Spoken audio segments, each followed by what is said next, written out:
வணக்கங்க. நான் சரவணகுமார். கோபியில் பார்த்தீங்கன்னா வைகை ப்ளூ மெட்டல்ஸ் அப்படிங்கிற ஜல்லி கிருஷ்ணன் நிறுவனத்தை நடத்திட்டு வர்றேன். என் பையன் கோயம்புத்தூரில் ஒரு இன்ஜினியரிங் காலேஜில் படிச்சுட்டு இருக்கிறான்.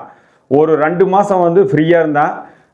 அப்போ பார்த்தீங்கன்னா ரெகுலராக தியரி கிளாஸில் தெரிஞ்சுக்கிறத விட ப்ராக்டிக்கலாக தெரிஞ்சுக்கிட்டு அப்படிங்கிறக்காக நான் அவனை கோபியில் என் ஸ்கூல் அகாடமி அப்படின்னு சொல்லிட்டு ஜனா அப்படிங்கிறவங்ககிட்ட நான் அப்ரோச் பண்ணியிருந்தேன். அனுப்பிச்சி விடுங்கண்ணா பார்த்துக்கலாம் அப்படின்னு சொல்லியிருந்தாரு. அந்த 2 மாதம் அவன் இன்டர்ன்ஷிப் வந்திருந்தான். இந்த 2 மாதம் முடிச்சுட்டு அவன் காலேஜ் போனோன்னே இப்போ தியரியாக தெரிஞ்சுக்கிறத விட ப்ராக்டிக்கலாக நிறைய விஷயங்களை தெரிஞ்சுட்டான். என்னால் தைரியமாக ஒரு ப்ராஜெக்ட் எடுத்து பண்ணுற அளவுக்கு ஒரு தைரியம் தன்னம்பிக்கையும் இங்கே போனதுனால கிடச்சிருக்குதுன்னு அவன் ரொம்ப சந்தோஷமாக சொல்கிறான். இதன் மூலிமா நான் சொல்கிறது என்னென்னா, உங்கள் குழந்தைகளையும் கல்லூரிக்கு போகிற போது இந்த மாதிரி ஒரு அகாடமியில் போய் நீங்கள் நிறைய விஷயங்களை தெரிஞ்சுக்கிறது மூலிமா அவங்களுக்கு ஒரு தைரியம் தன்னம்பிக்கையும் கிடைக்கும். இதன் மூலயமா அவங்களுடைய வாழ்க்கை பிரகாசமாக அமையுங்கிறது என்னுடைய தனிப்பட்ட கருத்து.